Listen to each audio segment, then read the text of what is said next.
হযরত ওমর বলেন, দেখেন গো খলিফাতুল মুসলিমিন, আপনি দেখুন খলিফা নির্বাচন হয়েই গেছেন। আমার নবী আপনার ইমামতি করাইছে, তার মানে আপনি আমার নবীর স্টপে আপনি প্রেসিডেন্ট। আপনি আমার মনের অবস্থা জানেন না। জান জান আমি সব ছেড়ে দিলাম, কিন্তু আমার নবীর দাফন কাফনের সময় কিন্তু আমি কাছে থাকতে পারুম না। হযরত আবু বকর বললেন, ঠিক আছে তুই দূরে কোথাও চলিয়া যাস। দেখেন তাই হইছে, ওমর কিন্তু কাছে ছিল না। নবীকে যখন দাফন করা হয় হাদিসে দেখবেন ওমর কিন্তু কবরের কাছে নাই, ওমর পরে আসছে বাবা। কারণ কি জানেন? হযরত আবু বকর আর ওমর কিন্তু নবীর ইন্তেকালের সময় রুমের কাছে ছিল না, তারা দূরে চলে গেছিল বাবা। নবীর মৃত্যু এরা দুইজন দেখে নাই, এই জন্য মাইনা নিতে পারে নাই। ও আজান, এই ওমর যে নবীর ইন্তেকালের পরে তরবারি নিয়ে দৌড়ায় আর পরে একটারে সবগুলারে মার্ডার করব, এই ওমরের ভালোবাসা যখন আমার নবীরে দেখলো, নবী তায়েবের মাঠের মায়ের খাই একজন দুইজন হয়ে গেছে। ওমর তরবারি টান দিয়া বলে, আবু বকর রে, আজকে আমারে বাধা দিবেন না। মক্কা নগরীতে আজকে রক্তের বন্যা বয়ে যাবে ওমরের তরবারির সামনে। আমার এতিম নবীর কে বলছে একবার ঢুকতে দিবে না? আরে এই দুনিয়ায় আমি ওমর রাখবো না, যদি আমি মরতে হয় মরবো, তবু আমার নবীর যে একবার বলছে ঢুকতে দিবে না, और এই দুনিয়ায় বাইসা থাকে লাভ নাই। হযরত আবু বকর বললেন, নবীজি আপনার ওমরকে থামান। আমার নবী ডাক দিয়ে বলে, ওমর রে, আমার ঠোঁটের দিকে তাকায়া দেখ, আমার ঠোঁটের ভিতর দিয়ে এখনো রক্ত ঝরে। ওমর আমার ঘাড়ের দিকে চায়া দেখ, আমার জামাটা এখনো ভিজা। ওমর আমি ট্রিটমেন্ট করতে পারি নাই রে ওমর। এখানে মারামারি কাটাকাটির দরকার নাই, শুধু তোরা কিয়ামতের মাঠে একটা সাক্ষী দিয়ে বলবি আমি আমার উম্মতের জন্য মার খাইছি। শুধু আমার উম্মতরে তোরা সাক্ষী দিয়া বলবি আমি আমার উম্মতের লাগা মার খাইছি। আমার উম্মতের ভাইরা ও আমার নবীর পাগলেরা, শুধু এই মেরাজের চাঁদে আমার আল্লাহকে দেখায় দাও। তুমি আমার নবীরে জানের চাইতে বেশি ভালোবাসো, তুমি আমার নবীরে তোমার প্রাণের চাইতে বেশি ভালোবাসো। ওমরের মতো ভালোবাসা পারবো না গো। শুধু নবীর ভালোবাসা পেতে হলে 5 ওয়াক্ত নামাজকে ভালোবাসতে হবে। জোরে কোন আমিন, আরো জোরে কোন আমিন। বাজান রে, ওমর আমার নবীর চাদরের মধ্যে নিলেন, নবীর হাত হযরত ওমর ধরলেন, নবীরে কোলে করে আসলেন, পুরা রাস্তাটা কাঁদতে কাঁদতে আসলেন। আমার নবীরে খাদিজার ঘরে ঢুকায় দিয়া হযরত ওমর দারোয়ানের মতো দাঁড়ায় গেলেন। আমার নবীরে পাহারা দিয়া রাখে বাবা। কিছুদিন যাইতে না যাইতে 1 মাস চলিয়া গেল। আমার নবী বলে, ওমর রে, ঘরে আর কয়দিন বন্দি থাকবো একটু?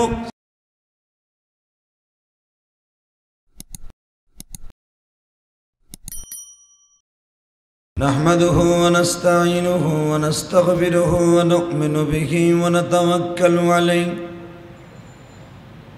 ونعوذ بالله من شرور أنفسنا ومن سيئات أعمالنا من يهده الله فلا مضل له ومن يضلله فلا هادي له الذي أرسل رسوله بالهدى ودين الحق ليظهره على الدين كله وكفى بالله شهيدا أما بعد فقد قال الله تبارك وتعالى فأعوذ بالله من الشيطان الرجيم بسم الله الرحمن الرحيم ما ينطق عن الهوى إن هو إلا وحي يوحى علمه شديد القوى ইন্নাল্লাহা ওয়া মালাইকাতাহু ইউসাল্লুনা আলান নবী ইয়া আইয়ুহাল্লাযীনা আমানু সাল্লু আলাইহি ওয়া সাল্লিমু তাসলিমা লা ইলাহা ইল্লাল্লাহ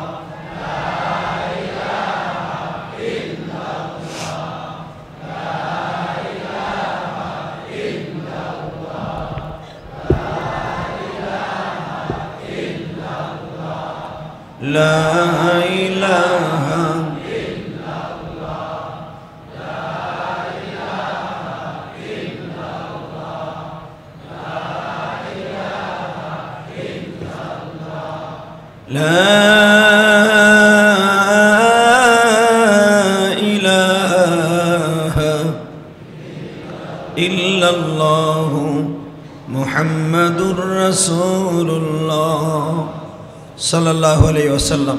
আল্লাহ আল্লাহ আল্লাহ আল্লাহ আল্লাহ আল্লাহ আল্লাহ আল্লাহ আল্লাহ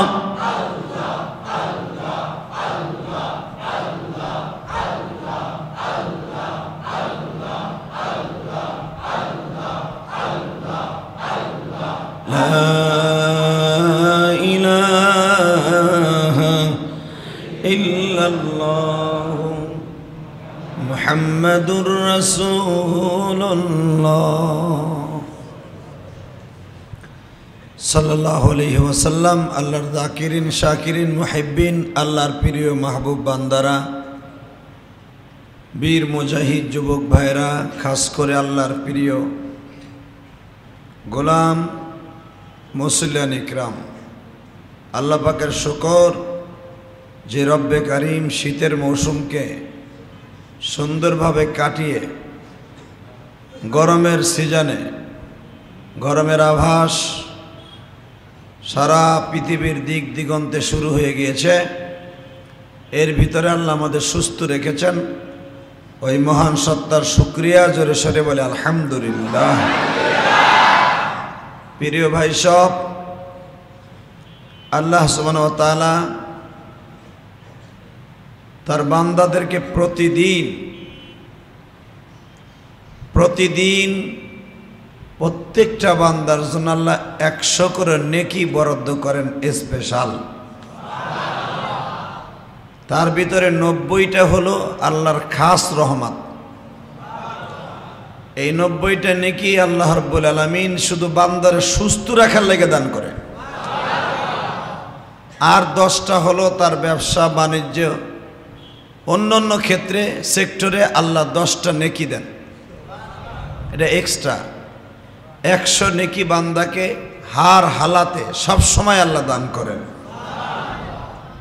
তার ভিতরে জুমার দিনের ক্ষেত্রে আমার আল্লাহ এটাকে 70 গুণ করেন।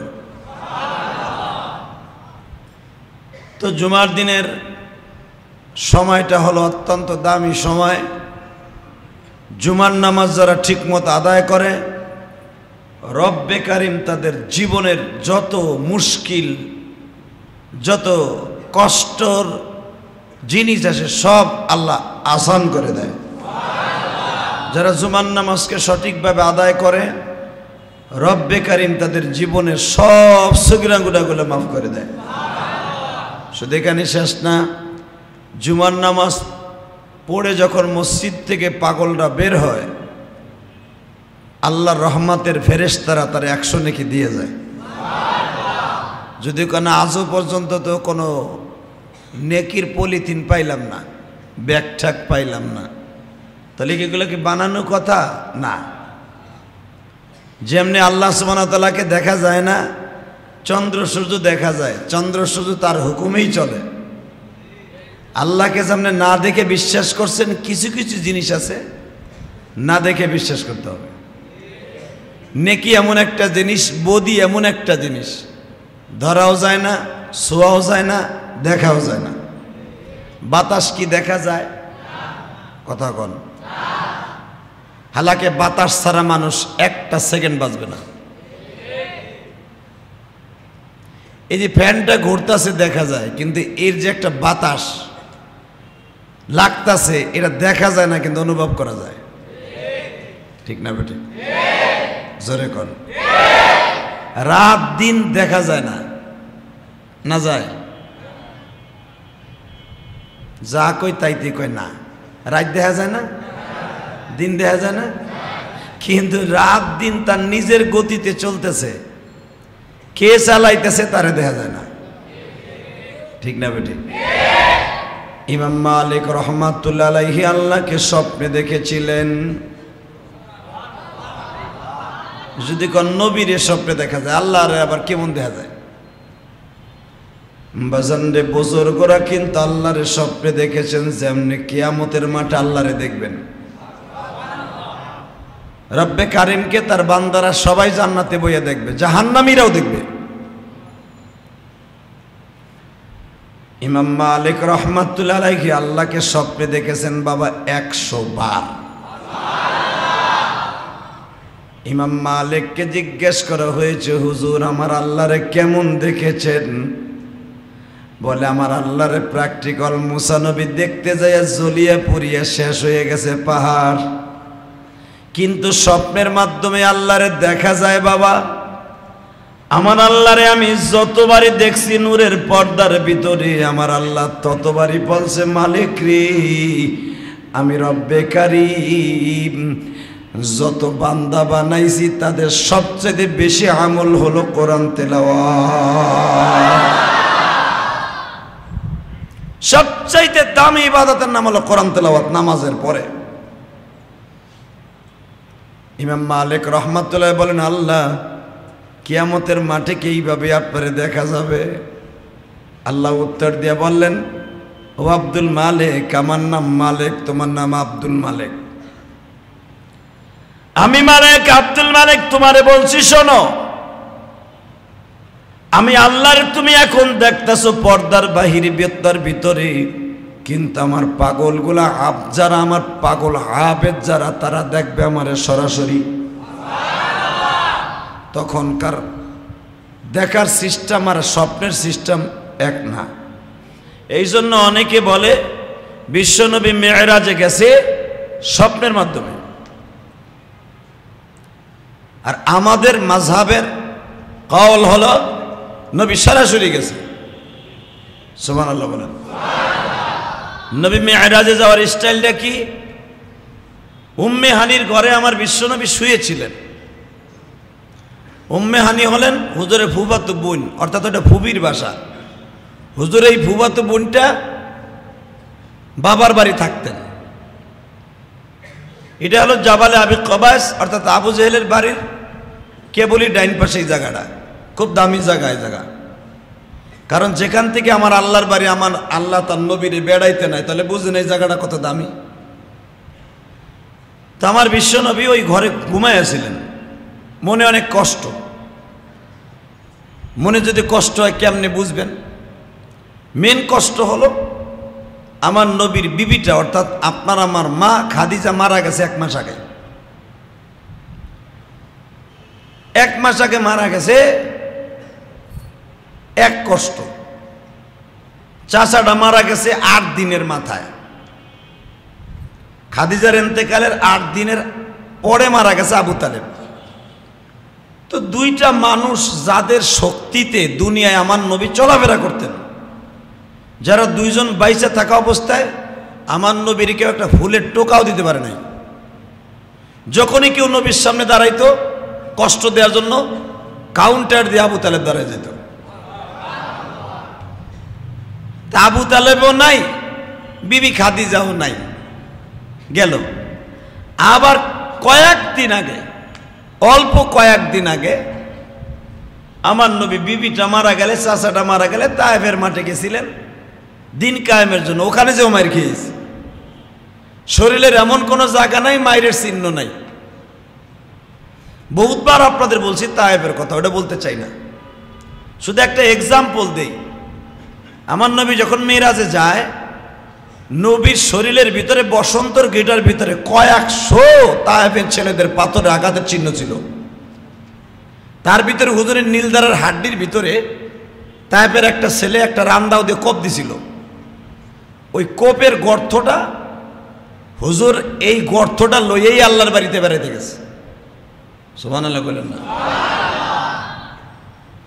এবং আমার নবীর আরো কতগুলো মায়ের চিহ্ন ছিল, যেরকম ভাবে এই যে ঠোঁটের ভিতরের মায়ের, কপালের মায়ের, ঘাড়ের এই যে কানের লতির উপরে আমার নবীর ওরা বাড়ি দিছিল লাঠি দিয়া। মানে ওদের চিন্তা ভাবনা চিরতরে বিদায় করে দেবে মোহাম্মদকে। কিন্তু আমার আল্লাহর ওয়াদা, আমার নবীকে পৃথিবীর কোনো মানুষের হাতে মারবে না, যতই মারুক আমার নবী মরবে না। সুবহানাল্লাহ কইলেন না? এ ডিক্লার আল্লাহ আমার নবীর দিয়ে দিছে, নবী আপনার মৃত্যু অন্য নবীদের মতো আপনার মৃত্যু হবে না। জাকারিয়া নবীরে করাত দিয়ে মাথা ছিঁড়ছে, ইলিয়াস নবীরে তারা পাথর মাইরে মাইরে ফেলছে, লুত নবীরে তারা মারতে মারতে বেহুশ করে মেরে ফেলছে, জবাই দিছে। কিন্তু আপনার মৃত্যু কোনো মাখলুকের হাতে হবে না, আপনার মৃত্যু আমার হাতে হবে, আমি আপনাকে নিয়ে আসবো। এটা আমার নবী জানে। এই জন্যই আমার নবী তায়েফের মাঠে মার খাইছে। জায়েদকে বলছিলেন, জায়েদ রে আমারে মারবে কিন্তু মেরে ফেলতে পারবে না, আমারে মাইরে ফেলতে পারবে না এই গ্যারান্টি আমার কাছে আছে, কিন্তু তুই যে মরবি না এই গ্যারান্টি আমার কাছে নাই। এর দ্বারা বোঝা যায় আমার নবী গায়েব জানতেন না। জায়েদ আমি তোর ব্যাপারে কোনো শিওর দিতে পারবো না তুই বাঁচবি কি মরবি। আমি তোর পালক বাবা হিসাবে বলবো তুই আমার জন্মের সন্তান না, তুই আমার তায়েফের ময়দানে একা ফেলে রেখে চলে যা। কারণ তুই যে আশায় থাকতি মক্কায়, সেই আশা তো তোর নৈরাশ হয়ে গেছে। কয় কেমনে? তোর মা খাদিজা তোর সন্তানের মতো আদর করত, সেই খাদিজা তোর আজকে করে নাই। তোরে আমার চাচা আবু তালেব তার সন্তানের মতো আদর করত, আমি তোরে পালক পুত্র হিসাবে বড় করছি বিদায় আজকে সে তোর দাদাটাও দুনিয়ায় নাই। জায়েদ রে মক্কায় আর তোরে দেখবার মতো মওলা ছাড়া আমি ছাড়া কেউ নাই। জায়েদ আমি তোরে বলছি আমারে ছাড়িয়া তুই এমানে চলিয়া যায়। এমান এখান থেকে বেশি দূরে নয়, বর্ডারের থেকে মাত্র কয়েকশো কিলোমিটার গেলেই হলো এমান। তুই যদি পারস রে জায়েদ, সাগর পাড়ি দিয়া তুই চলিয়া যায় মানে। জায়েদ কান্দে আর বলে বাবা গো, আমি যদি তোমার পালক পুত্র না হইয়া রক্তের সন্তান হইতাম, ঔরার জন্মের সন্তান হইতাম, আমি কি পারতাম আমার বাবারে এই মাটি একা ফেলাইয়া যাইতে? আমার নবী কাঁদে আর বলে জায়েদ রে তুই তো আমারে কাঁদাইলি রে বাবা। আমার জানা আছে তুই খাদিজারে মার মতো আদর করতি, আমারে বাবার মতো আদর করতি। আমার খাদিজা তো আজকে নাই যে তোরে আদর করব। আমি বাবা হইয়া তোরে আর কি মেডিসিন দিব রে জায়েদ। জায়েদ আমি তোর কাছে অনুনয় বিনয় করে বলছি তুই তায়েফ ছেড়ে চইলা যা। জায়েদ বলে যে তায়েফের জমিনে 8 গাড়িয়া দিলাম, আমার বাবার গায়ে যদি একটা পাথর লাগে ওই পাথরটা আমি নিজে পিঠ দিয়ে ফিরাবো। বাজান রে তায়েফের নিষ্ঠুর ছেলেগুলা কি আর তাই শুনলো? প্রথম জায়েদ রে মারিয়া তারা বেহুশ করে ফেললো, একটা বাড়ি জায়েদের মাথায় দিল, জায়েদ পড়িয়া গেল তায়েফের মাঠে। জায়েদ বেহুশ হইবার পর আমার নবীরে তারা মায় শুরু করলো। ও ভাইজান রে এখানে একটা বোঝার বিষয়, আমার নবী জায়েদ রে যখন টোকায় আনতে গেছে, জায়েদ তুই কি সুস্থ না অসুস্থ, তখন কিন্তু জায়েদের কোনো সেন্স ছিল না বাবা। আমার নবী জায়েদের মুখের মধ্যে চুমা দিয়ে বলে জায়েদ রে আমার কলিজার টুকরা সন্তান রে যেমনে চুমা দিতাম তোরে আমি চুমা দিলাম। জায়েদ তুই আমার চোখের সামনে মরিয়া যাবি, তোর মা খাদিজা চলিয়া গেল, আমার চাচাও চলিয়া গেল, তুই আমারে সাইরা যাইস না রে জায়েদ। আমি রব্বে কারিমের কাছে বলছি আমার জায়েদের জানটা ভিক্ষা দাও। জায়েদ তুই একবার কথা করে বাবা, একবার কথা ক। বেহুশ অবস্থায় জায়েদ শুধু আব্বা আব্বা বলে কাঁদে। বাজান রে বেহুশ অবস্থায় জায়েদ জমিনে পড়িয়া গেলেন। নবীরে সুযোগ পাইয়া তারা এমন মার মারলেন, নবীও আমার অচেতন হইয়া জমিনে পড়িয়া গেলেন। ও বাজান, এমন কোন জায়গা নাই নবীরে তারা পাথর দিয়া ফাটায় নাই। মারতে মারতে নবীরে বেহুশ করিয়া তায়েফের জমিনে 3 বার বেহুশ করিয়া আমার বিশ্ব নবী এই মার খাইবার পরে বাজান আসলেন মক্কা নগরীতে। মক্কা নগরীতে আইসাই কিন্তু নবী আমার সুস্থ নাই। মক্কায় তারা ব্যারিকেড দিয়ে ফেলেছে, মুহাম্মদ যেই রাস্তা দিয়ে আসবে ওই রাস্তা দিয়েই মারবা। ও বাজান, তায়েফে মার খাই আইছে, আবার মক্কার বেঈমানগুলাও মারার লাগা প্রিপারেশন নিছে। আমার নবীর কানে খবর গেছে আমি তায়েফে মার খাইছি বিদায় লোক আমি ভালো না, আমারে মক্কার মানুষগুলাও মারবে। আমার নবীর বন্ধু একজন দাঁড়ায় গেলেন, তার নাম আবু বকর। জোরে খা। আমার নবীর বন্ধু দাঁড়ায় গেলেন ডাল সরকি নিয়া।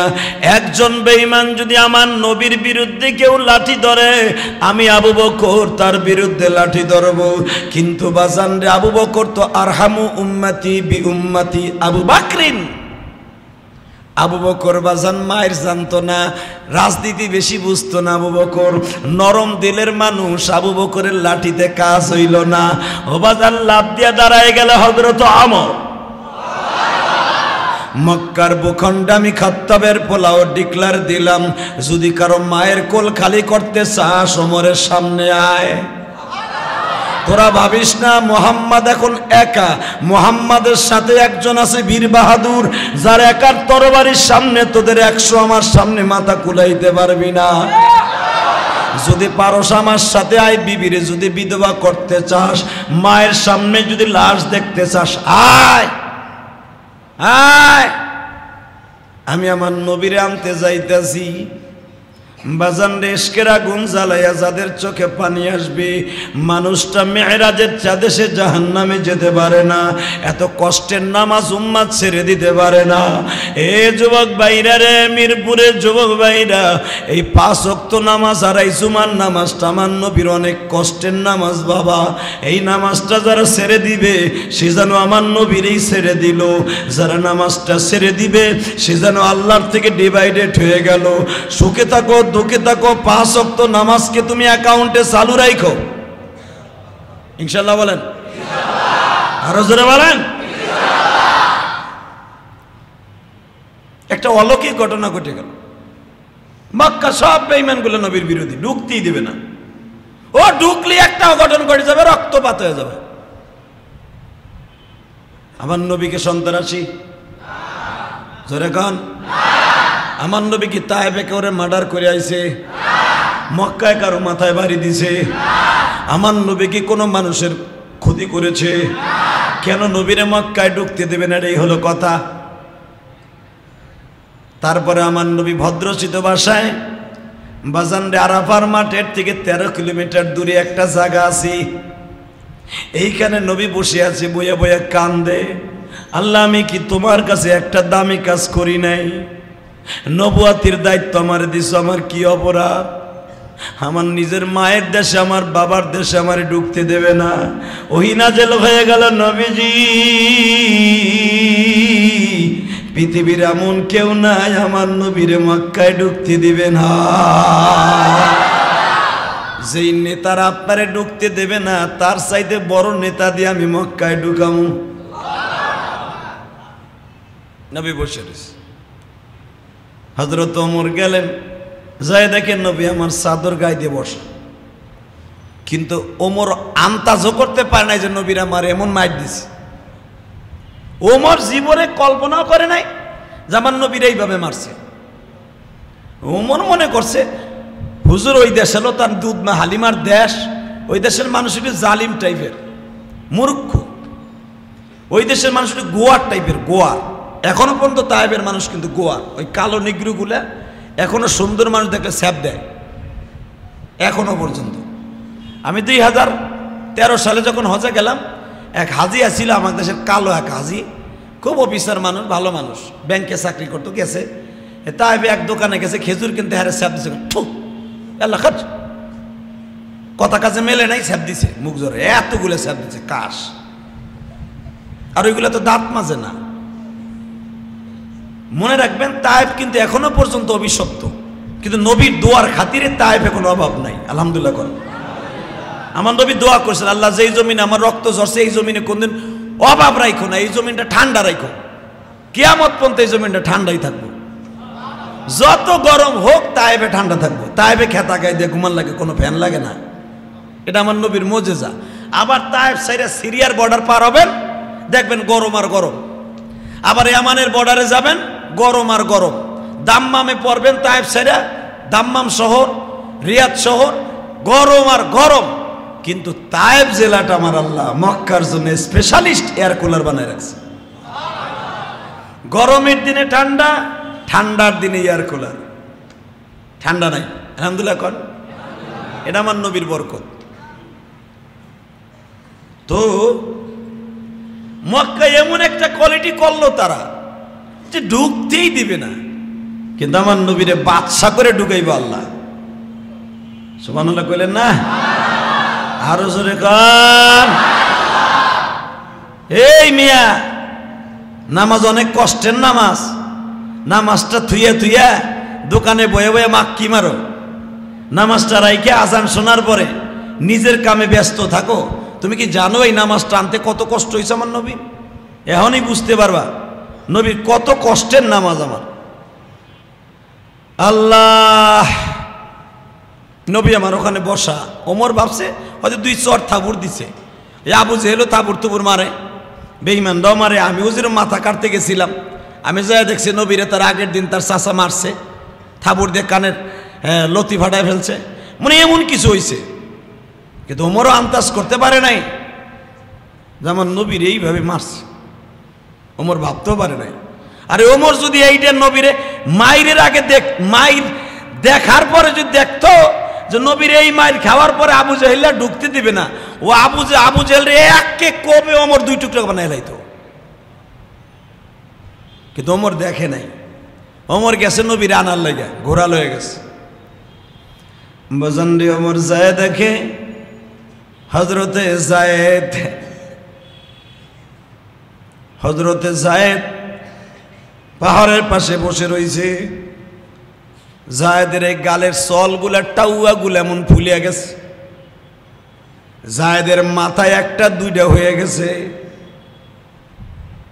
জায়েদের দূরের থেকে ওমর দেখে কয়, জায়েদ রে সত্য কথা কর, তোরে যদি এইভাবে মারে নবীরে কেমনে মারছে?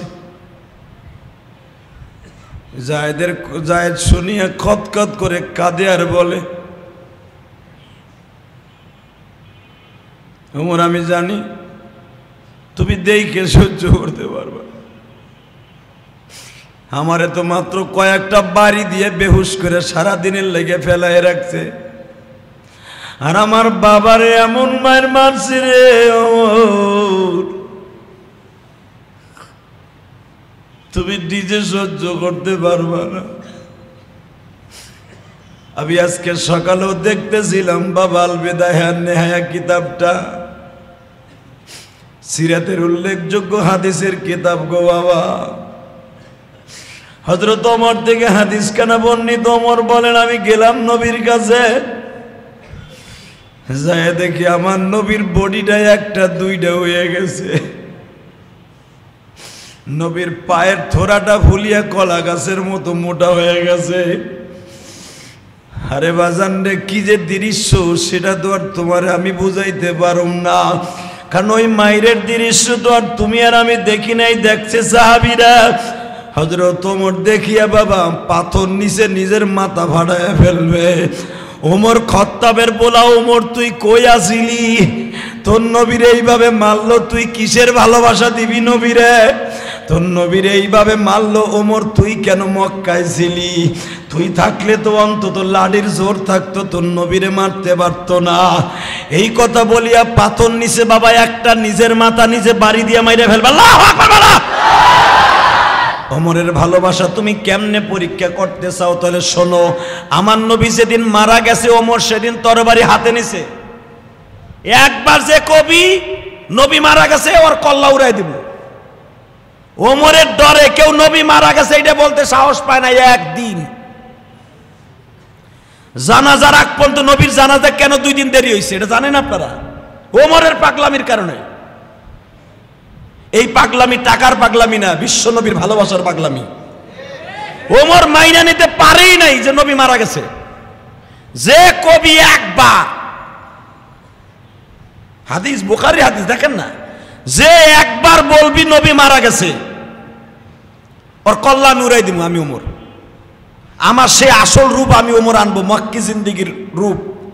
ওমরের ডরে কেউ নবীর বলতে সাহস পায় নাই যে নবী মারা গেছে, কেউ কানতেও পারে নাই ডরে। ওমরকে ঠান্ডা করছে কেমনে জানেন? একটা কোরআনের আয়াত দিয়ে, যেরকম মারহাবা। তাও হযরত আবু বকর ছাড়া কেউ ওমরে ঠান্ডা করতে পারে নাই। কানে কানে যে বলছে, ওমর রে তুমি কি ভুলে গেছো আল্লাহর কোরআনের কথা? ওমর ভুলে গেছে আল কতিল, আগে যারা নবীরা আসছে তারাও মারা গেছে, তোমার নবীও তো মানুষ, সেও তো মারা যাবে, এটা তো আল্লাহর কোরআনের কথা। ওমর পাগলামি করিসটা বাদ দে, ওমর পাগলামি করিসটা বাদ দে। ওমর তখন তরবারিটা আবু বকরের রানের উপর রাইখা বলে, তাহলে আপনি একবার কঞ্জ নবী মারা গেছে? আবু বকর বললেন, ওমর রে আমি বলবো কেন, আল্লাহই তো কোরআনে বলছে নবী আপনার আগে যারা মারা গেছে তারা মারা গেছে নবী হইয়া, আপনিও মারা যাবেন। ওমর এই আয়াত কি তুই পড়স নাই? তুই মাঝে মাঝে এই আয়াত পড়স, ওমর তুই পাগলামি করিস না। ওমর তখন বুকের মধ্যে, আবু বকরের বুকের মধ্যে ধাক্কা দিয়া বলে, আপনিও কইলেন নবী মারা গেছে।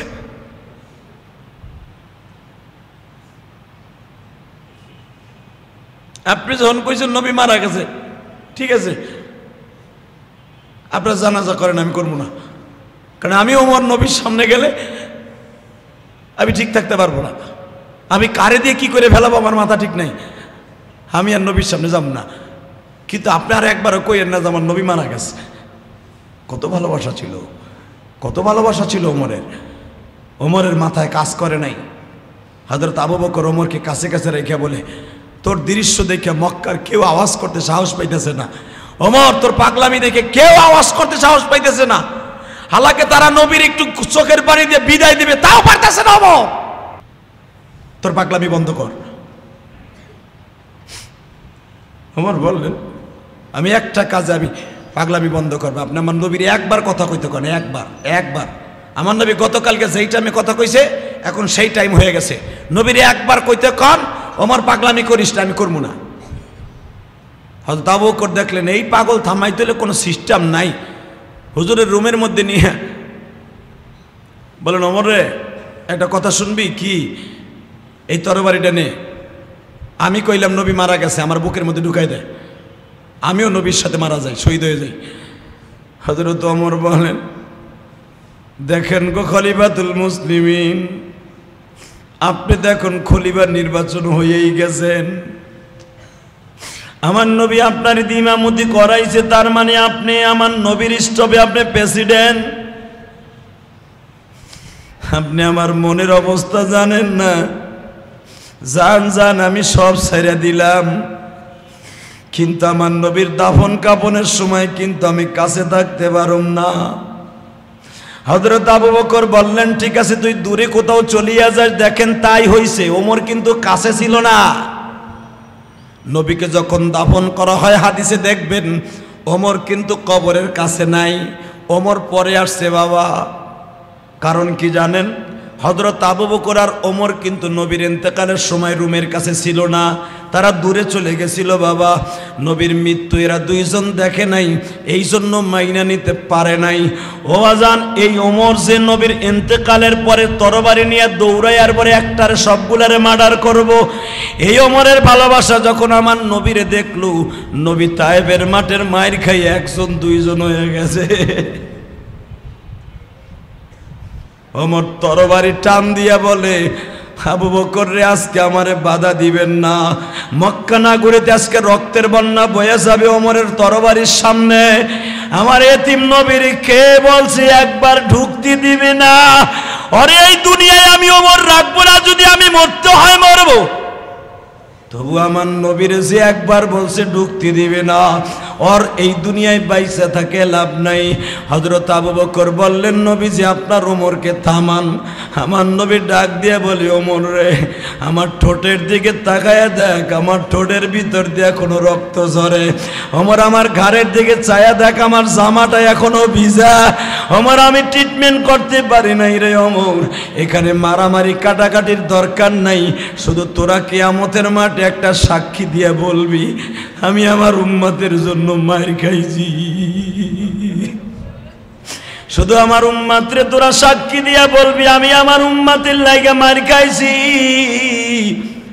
আমার উম্মতের ভাইরা ও আমার নবীর পাগলেরা শুধু এই মেরাজের চাঁদে আমার আল্লাহকে দেখায় দাও তুমি আমার নবীরে জানের চাইতে বেশি ভালোবাসো তুমি আমার নবীরে তোমার প্রাণের চাইতে বেশি ভালোবাসো ওমরের মতো ভালোবাসা পারবো না গো শুধু নবীর ভালোবাসা পেতে হলে 5 ওয়াক্ত নামাজকে ভালোবাসতে হবে জোরে কোন আমিন আরো জোরে কোন আমিন বাজান রে ওমর আমার নবীর চাদরের মধ্যে নিলেন নবীর হাত হযরত ওমর ধরলেন নবীরে কোলে করে আসলেন পুরা রাস্তাটা কাঁদতে কাঁদতে আসলেন আমার নবীরে খাদিজার ঘরে ঢুকায় দিয়া হযরত ওমর দারোয়ানের মতো দাঁড়ায় গেলেন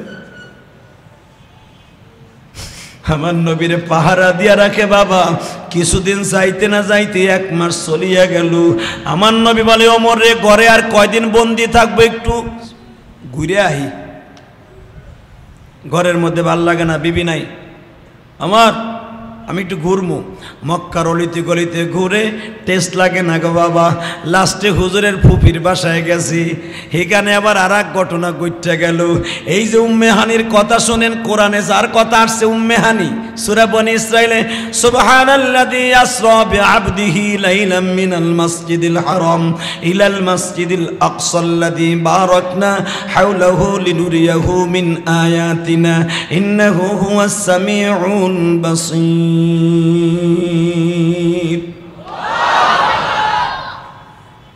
উম্মে হানির ঘরে ঘুমানো হুজুরের ফুপি জানে আমার বাইর বেটা মাইর খেয়ে আইছে মক্কার বেঈমানগুলা কারফু দিছে মুহাম্মদ যার ঘরে যাবে ওর ঘর পোড়াই দিমু হুজুরের ফুপি বলেন দেখবেন বাইর বেটাকে কিন্তু ফুপিরা অনেক ভালোবাসে ভাইগনাকে খালারা কিন্তু অনেক ভালোবাসে বাসে না অনেক বোন মারা গেলে দেখবেন খালায় কিন্তু ভাইগনাকে বড় করে অনেক বাতিজারে কিন্তু চাচায় বড় করে ও ভাইজান অনেক ফুফু তার বাতিজাড়ারে বড় করে কারণ ভাইয়ের ঘেরান পাওয়া যায় ফুবির গার থেকে মায়ের ঘেরান পাওয়া যায় খালার গায়ের থেকে এটা আমার আল্লাহর নিজাম হুজুরের ফুপি বলেন আমার জীবন যাকার থাক আবার বাতিজারে আজকে আমার বাড়িতে আমি আনমু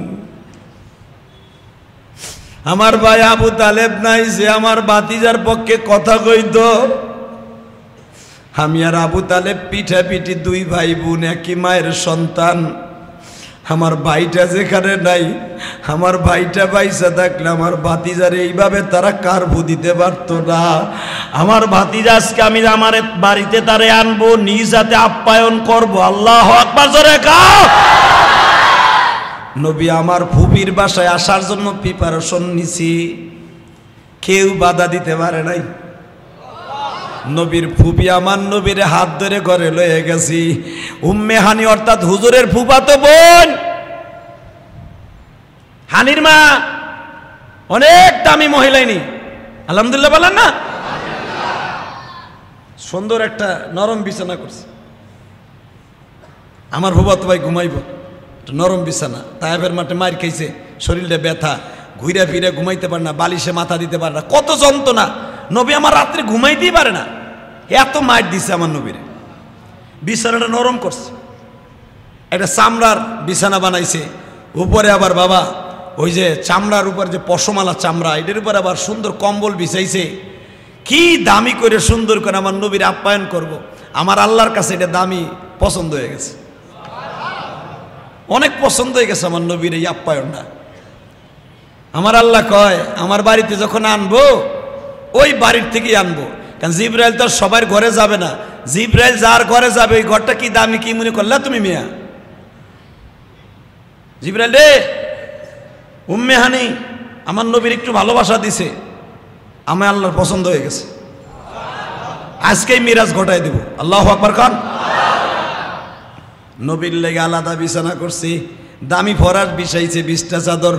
বিছাইবার পরে বাবা উম্মে হানি আমার নবীরে বলতেছে, ভাইজান আমি আপনার শরীরটা একটু ড্রেসিং করিয়া দেই। আমার নবী বলে, না রে বোন, দোয়া করিস। হুজুরের ফুবি বলেন, বাবা দেখি তো তোমারে কেমনে কেমনে মারছে। আমার নবী বলে, ফুবি এই দৃশ্য তুমি দেখলে সহ্য করতে পারবে না। হুজুরের ফুবি সবে মাত্র আমার নবীর জামাটা উঁচা করছে, বাজান রে লেখক লেখে হুজুরের ফুবি খাটের উপরে বেহুশ হয়ে পড়ে গেছে। বাবা তোমার এইভাবে মারলো, তুমি কি কোনো প্রতিবাদ করলে না? আমার নবী বললেন, ফুবি আম্মা প্রতিবাদ যদি আমি করতাম মক্কার একটা বেঈমানও আমার সামনে কুলাই থাকতে পারতো না। আমি প্রতিবাদ করি নাই। কেন জানেন? কয় কেন? আমি দেখবো আশেকে রাসূল এখানে এখন কয়জন আছে। আমার নবী বলে, ফুবি আম্মা আমি ভাবছি আমার আল্লাহ আমার এই মাইটটা খুব পছন্দ করতেছে। কারণ কি আমি এটাই বুঝলাম, আমি মায়ের খাইবার পরে যেই পাথরে বইছি ওই পাথরের জমিনটা নরম, কিন্তু যেই পাথরগুলো আমার শরীরে লাগছে ওইগুলা টনক। যদি আমার আল্লাহ আমারে মাইটটা পছন্দই না করবে, তাহলে যেই পাথরগুলো আমার শরীরে লাগাইল ওই পাথরগুলো তো নরম করে দিতে পারত। কথা কন না কেন? ওই পাথরগুলা যদি নরম করে দিত, মারার পরে নরম হয়ে যাবি, একবারও আমার চামড়াগুলা ফাটতো না। আমি বিকালবেলা মায়ের খেয়ে যখন পাথরে বসছি, প্রত্যেকটা পাথর ফোমের মতো নরম হয়ে গেছে। গলিত তামা যেমনি নরম হয়ে যায়, ওই পাথর পুরা তায়েফের পাথরগুলাই নরম হয়ে গেছে। আমি জিব্রাইলকে জিজ্ঞেস করছিলাম, এখনের পাথরগুলা নরম, ওই পাথরগুলা কেন শক্ত? জিব্রাইল বলেন, নবী আমি জানি না,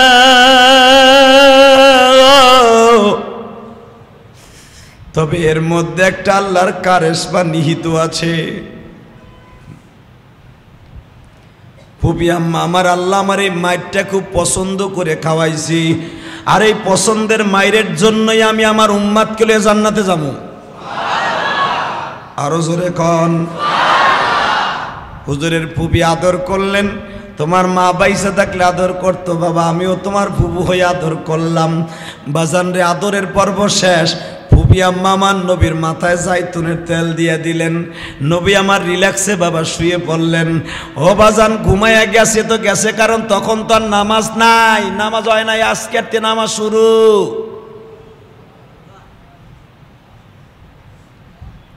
ইয়া আইয়ুহাল মুজাম্মিলু কুমিল লাইলা ইল্লা কলিলা। নবী আমার তাহাজ্জুদ পড়তো, ওইটা ফরজ ছিল, কিন্তু নামাজ ফরজ হয় নাই।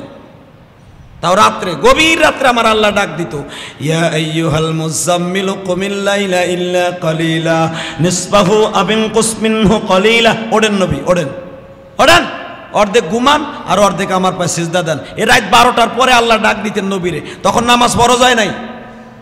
আল্লাহ ডাক দিতেন 12টার পরে। নবী আমার নামাজ তো আর ফরজ নাই, বাজান ফুফাতো বোনের বাসায় শুয়ে গেছে, আর আমি আমার নবীর ডাইন হাতটা মাথার নিচে দিয়ে ঘুমায়। আমার নবীর সুন্নাত ছিল এই ডাইন হাতটা নবী এইভাবে দিয়ে ঘুমাইতেন। বাবা এটা উম্মাতের লেগে সুন্নাত, অন্তত ঘুমানোর আগে ডাইন হাতটাকে কানের নিচে দিয়ে ঘুমাবেন। যদি ডাইন কাইতে আপনি স্বপ্নে দেখেন, আমলের নিয়াতে যা দেখবেন তাই সত্য হইব। আর নবীর স্বপ্নে দেখতে হইলে এই কোয়ালিটি দেখতে হইব, অন্য কোনো কোয়ালিটিতে দেখার সিস্টেম নাই।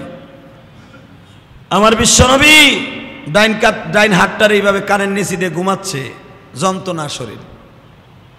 হঠাৎ করে আমার আল্লাহ বলে, জিবরাইল রে, সুবহানাল্লাযী আসরা বিআবদিহি লাইলাম মিনাল মসজিদিল হারাম। এ মসজিদ হারামের কাছে নবীর লয়ে যা। কাবা হাতিম, তখন কাবার মধ্যে ছিল এই জায়গাটা, এখন কাবার বাইরে। আমার নবীরে কাজ কর, যেই জায়গা ওরা কাবার থেকে আলাদা করে ফেলছে জায়গাটা, কাবা হাতিম, পাথর দিয়ে তখন ঘেরাও দেওয়া ছিল, এরকম অল ছিল না। আমার নবীকে আল্লাহ বললেন, জিব্রাইলকে বললেন, এখন কোলে করিয়া তুই আমার নবীর নিয়ে যাবি কাবায় হাতিমে। নবী ঘুমাবে রাত 1টা পর্যন্ত কি 12টা পর্যন্ত, 12টা 1টা পর্যন্ত ঘুমায়া যখন আমার নবী রিল্যাক্স, শরীরটা ফ্রেশ হয়ে যাবে, আমার নবীর তাহাজ্জুদের টাইমে যেই সময় ডাকি ওই সময় নবীর উঠাবি। বাজান আমার নবী রাত 12টা অথবা 1টার সময় জিব্রাইল আমার নবীরে, জিব্রাইলের নিজের জিব্বা দিয়া নবীরে পাও দিয়া ধাক্কা দেয় নাই, হাত দিয়ে ধাক্কা দেয় নাই, নবীর জোরে ডাকও দেয় নাই। জিব্রাইলের কার্বনওয়ালা একটা জিব্বা আছে বাবা, যেই জিব্বার ভিতরে কিন্তু কোনো রক্ত নাই। জিব্রাইলের জিব্বা কিন্তু 2 কোয়ালিটির, উপরেরটা এক, ভিতরেরটা আরেক।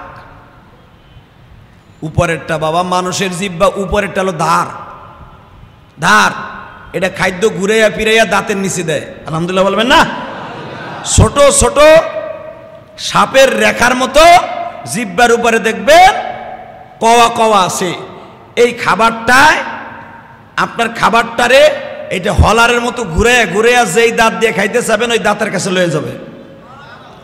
জিব্বা উপরেরটা কিন্তু সমান না, ভিতরের ডাল সমান, এইটা সমান। কিন্তু মনে রাখবেন আল্লাহ এক এক কোয়ালিটিতে এক একজনকে বানাইছে। ফেরেশতাকেও জিব্বা কিন্তু এখন তো খাবার নাই, ফেরেশতাদের এই সাইড হলো পেলেন আর এই সাইড হলো ধারালো। জিব্রাইলের আমার আল্লাহ বলেন জিব্রাইলে তোর ধারালো সাইড দিয়ে নবীর পায়ের মধ্যে সুরসুরি দিবি না, তোর যেই পাশে পিছলা, যেই পাশে আরামদায়ক, ওই আরামদায়ক জিব্বার পাশ দিয়া আমার নবীরে আস্তে আস্তে করে একটা ঘষা দিবি। জিব্রাইল তাই করলেন, নবী উঠিয়ে গেলেন, আমার নবীর বুকের মধ্যে নিয়ে বললেন নবী আজকে ঘটনা ঘটতে যাবে কি, আপনার ডাইরেক্ট আল্লাহর বাড়িতে নিয়ে যাওয়া হইব। বারাকনা হাওলাহু লিনুরিয়াহু মিন আয়াতিনা, এবং মাঝখানে অনেক কিছু আপনারা দেখাবো, আপনি দেখবেন। এটা কয় ট্যুরিস্ট, আপনারা ট্যুরিস্ট ভিসা দিয়ে লইছি, কই কই নিবা, যেখানে গেলে আপনি মজা পাবেন সেখানেই যাবেন।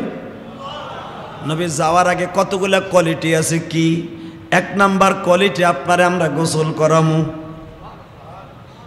জমজমের পানি দিয়া বাবা নবীরে গোসল দিয়ানো হইল। আমার নবীরে বললেন ছোট্ট একটা ওপেন হার্ট সার্জারি হবে, এখন আপনার ছোট্ট একটা অপারেশন হবে, এরপরে আপনার নিয়ে বুড়াকে উঠবো। আমার নবী বলে তুমি আমার ওপেন হার্ট সার্জারি করবা, আমি কি ব্যথা পাবো না? নবী আপনি ব্যথা তো দূরের কথা, ঠিকও পাবেন না। আপনারা জানেন আমার নবীকে মুলতাজিমের পিছনে শোয়াইয়া, কাবাঘরটাকে পিছনে ট্যাক লাগাইয়া সরাসরি আমার নবীর এই গলার নিচ থেকে নিয়ে নাভির নিচ পর্যন্ত ভাইরে ফেললেন, এইভাবে আলাদা করে ফেললেন। যেটা কোরআনে আল্লাহ বলেন আলাম নাশরাহ লাকা সাদরাক ওয়া ওয়াদানা আনকা বিদরাক আল্লাযী আনকাদা যাহরাক ওয়া রাফা'না লাকা যিকরাক। নবী আপনি ভুলে গেছেন, আপনার আমি সিনা চাক করছিলাম, অপারেশন ওপেন হার্ট সার্জারি যাকে বলা হয়। এই যে ডাক্তাররা কইতে শিখছে ওইটাতে শিখছে মেয়া, ওপেন হার্ট সার্জারি কোরআন থেকে আমার নবীকে দিয়ে আল্লাহ শিক্ষা দিছে। মারহাবা বলেন। ওপেন হার্ট, এই হার্ট, এই যে আপনার ভিতরে যে কলব হৃৎপিণ্ড, এটাকে পুরো আলাদা করা যায়। ঠিক আমার নবীর সমস্ত হার্টটাকে, এই কলিজাটাকে একটা প্লেটে রাখলেন জিব্রাইল। যেমন ডাক্তাররা দেখবেন বডি দেয় এক জায়গায়, এই যেটা দিয়া হাওয়া যায় আর আসে হার্ট, এইটারে রাখে আর এক বালতির মধ্যে, অক্সিজেন দিয়া রক্ত দিয়া তাজা রাখে। আর নবীর এ তো আর এইভাবে রাখে নাই, আমার নবীর হার্টটাকে আলাদা জিব্রাইল প্লেটে রাখছে। আলহামদুলিল্লাহ, প্লেটে রাইখা নবীর কলিজার ভিতর থেকে ছোট্ট একটা মাংস ফেলে দিছে, যেটা কোরআনে আসছে, ছোট্ট একটা মাংস ফেলে দিছে। ফেলে দিয়ে আবার খেসাটাকে জাতা দিয়া একবারে প্লাস্টিক সার্জারি করে দিছে। কয়েক মিনিটের ভিতর নবী আমার সুস্থ। সুস্থ হওয়ার পরে বিশ্ব নবীরে বলতেছে হুজুর এখন আপনি ওপেন, রেডি, আপনার শরীরে শক্তি পাইছেন? বলে হ্যাঁ, আগের থেকে আর বেশি পাইছি। হুজুর এইটা করার কারণ আছে, আপনি তো আল্লাহর বাড়িতে যাবেন, আল্লাহর বাড়ি যাওয়ার জন্য যেই মেডিসিন আপনার শরীরে দরকার, দেখবেন যারা সাগরের ভিতরে জিওগ্রাফি, সাগরের ভিতরে যারা মাছ এবং অন্যান্য কিছু যারা সংগ্রহ করার জন্য, তথ্য সংগ্রহ করার জন্য পানির নিচে যারা ভ্রমণ করে, পানির নিচে বৈজ্ঞানিকরা, এদের পর্যাপ্ত পরিমাণ পিঠের ভিতরে অক্সিজেন থাকে। তাদের জানা আছে কতটুকু অক্সিজেনে কয় ঘন্টা তারা মাটির নিচে পানির নিচে থাকতে পারবে। বুঝলেন আমার কথা? তো আমার নবী কিনে আল্লাহর বাড়িতে যাবে, ওখানে তো অক্সিজেন নাই, পৃথিবীর কোন প্রাণী বাঁচবে না আল্লাহ যেখানে থাকে। এটা আল্লাহর বৈশিষ্ট্য, কোন অক্সিজেন নাই। কিন্তু নবীর এমন একটা অক্সিজেন এখন দেয়া হলো, এমন একটা ভ্যাকসিন দেয়া হলো নবীকে, যে আমার নবী আল্লাহর বাড়িতে 27 বছর কাটাবে, নবীর যাররা পরিমাণ অসুস্থ লাগবে না। বাজানরে ভ্যাকসিন দেয়া শেষ, নবীর আমার ওপেন হার্ট সার্জারি শেষ। আমার নবীকে এবার বলা হইল, নবী ফ্লাইট ওকে, বিমানে ওঠেন। বিমানের নাম হলো বোরাক। বিমানে ওঠার আগে হুজুর আর একটা কাজ করতে হবে। কি? আপনি যেই পোশাকটা পরে আছেন এই পোশাকটা খুলতে হবে। এই পোশাক দিয়ে আমার আল্লাহ চয়েস করবে না। আল্লাহর বাড়িতে যাবেন, ভ্যাকসিনও দিলাম, গোসলও করাইলাম, চেহারাটা ফ্রেশ করলাম, ভিতরে যা ছিল দোষ ত্রুটি সব বের করে দিলাম। এখন আপনি একবারে ফ্রেশ গো নবী, বাকি কামটা একটু আছে গো। বন্ধুর বাড়িতে যাবে, সুন্দর জামা কাপড়টা পরিয়ে লন। যখন আমার নবীর হাতে জামা কাপড়গুলো তুলে দিল, বাবা আমার নবী জামাটা এইভাবে জাগায় ধরিয়া কাবা ঘরের দরজার সামনে বলিয়ে দিয়া বলে, জিব্রাইল রে, এই জামাটা যদি না পড়ি তাহলে কি আর আমি মেহমানদার হিসেবে আপ্যায়নের জন্য চান্স পাবো না? জিব্রাইল বলে, হুজুর তা আমি কিন্তু বলি নাই, এটা আল্লাহ এবং আল্লাহর রাসূল জানে। তবে এতটুকু জানি গো নবী,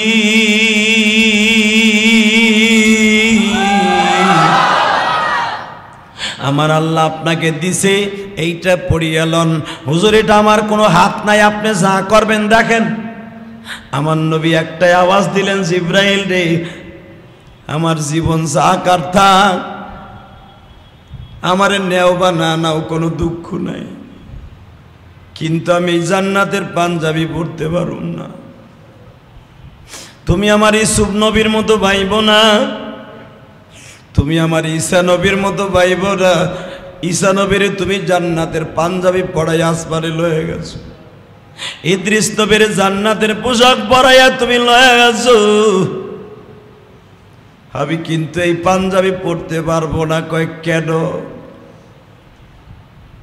যদি আমার আল্লাহ আমার এই পাঞ্জাবিটাই নেয় তাহলে নিতে কও, আর যদি না নেয় আমার কোনো দুঃখ নাই, আল্লাহর বাড়িতে যাওয়ার এত কোনো আশা নাই। তবে আমার আশা যদি আল্লাহ পুরা করে, আমি এই পাঞ্জাবি গায়ে দিয়েই যাইতে চাই। কারণ হলো জিব্রাইল, আমি আমার উম্মতরে রাইখা জান্নাতের কোনো জিনিস এই দুনিয়ায় খাবো না, আমার কোনো ফ্যামিলিরেও খাইতে দিব না। জিব্রাইল তখন আমার নবীরে বলছিলেন, নবী গো, উম্মতের কান্ডারি, দয়ার নবী উম্মতের কান্ডারি। তখন থেকে আমার নবীর নামটা হয়ে যায় উম্মতের কান্ডারি। এই যে দেখেন আপনারা শোনেন, উম্মতের কান্ডারি, ইমামুল মুরসালিন, দুইটা খেতাব নবী আমার মেরাজের রাত্রে পায়। একটা হলো উম্মতের কান্ডারি পাগল,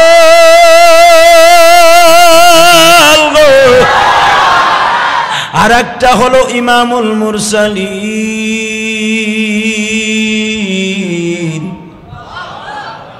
এই দুইটা,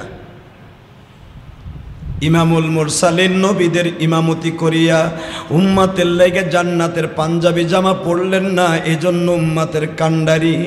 আমার নবী জিব্রাইল রে ডেকে ডেকে বলে, জিব্রাইল রে, আমার উম্মতগুলো যখন ওই বাইতুস সুজুদ মসজিদে আমার এই কথাগুলো শুনবে, তাদেরকে মনে দাগ কাটবে না?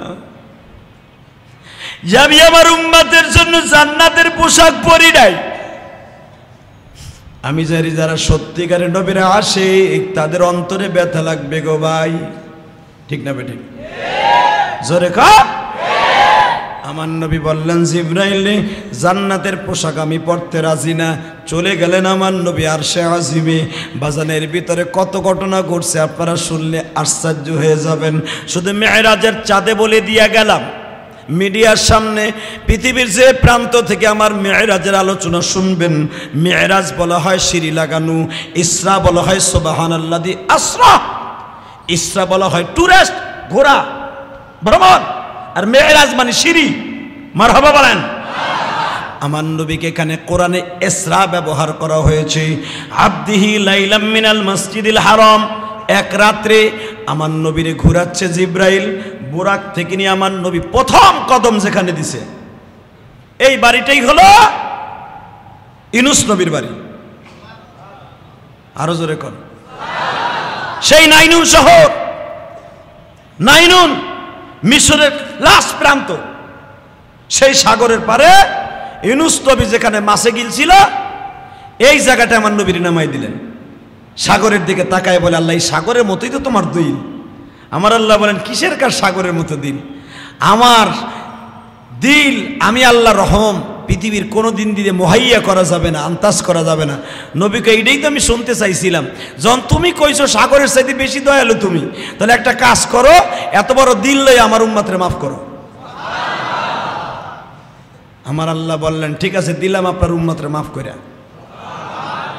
বাজান রে, এবার একটা বুরাকে টান দেওয়া হইল, বারাকনা হাওলাহু লিনুরিয়াহু মিন আয়াতিনা, একে টানে চলে গেছে ইব্রাহিম নবীর বাড়ি।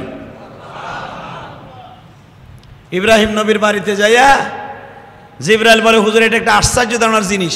এই যে তোমরা কক্সবাজার যাও, যে জিজ্ঞেস করো ভাই এখানে ঘোরার কোন কোন স্পট আছে, হ্যাঁ ইনানি, হিমসুড়ি, তারপরে কয়েকটা জায়গায় তো ঘোরার, মহেশখালী, এই তো ডায়াবেটিস পয়েন্ট, লাবণী পয়েন্ট, এই তো 5টা-6টা জায়গা। ঠিক আমার নবীকেও আল্লাহ সুবহানাহু ওয়া তাআলা কয়েকটা স্পট দেখাইতেছে। প্রথম ইউনূস নবীর বাড়ি, মারহাবা কর। দ্বিতীয় ইব্রাহিম নবীর বাড়ি, যেখানে ইব্রাহিম নবীকে আগুনে জ্বালানো হয়েছিল এই জায়গাটা, এবং মূসা আলাইহিস সালামের শ্বশুর বাড়ি, যেখান থেকে আমার আল্লাহ মূসা আলাইহিস সালামকে দেখা দিয়েছিলেন। মারহাবা বলেন। যে যে স্পটে বারাকনা হাওলাহু লিনুরিয়াহু মিন আয়াতিনা, কোরআন হলো মুজমাল, জিবরাইল নবীকে তাফসীর করে শোনায়। নবী এই জায়গাগুলো আল্লাহ আমার স্পট হিসাবে ঘুরাইতে বলছে, ঘুরাইলাম। নবী বলে এই জায়গাগুলো যখন ঘুরাইতে বলছে জায়গাগুলো দামি। জিবরাইল একটা কথার উত্তর দে, এখানে দ্বারা কি চাইলে কি পাওয়া যাবে, যা চাবেন তাই পাবেন। প্রত্যেকটা জায়গায় আমার নবী এই কথা বলে নাই, আল্লাহ আমার বিবিরে মাফ করে দাও, এই কথা একবারও বলে নাই, আল্লাহ আমার রিজিক দাও, একবারও বলে নাই আল্লাহ আমার নবুয়তি পোক্ত করিয়া দাও। নবী একবারও বলে নাই আমার ছেলে মেয়েরে মাফ করে দাও, অথবা একবারও বলে নাই আমার বিবিটারে মাফ করে দাও। নবী একটা কথাই বলছে, মালিক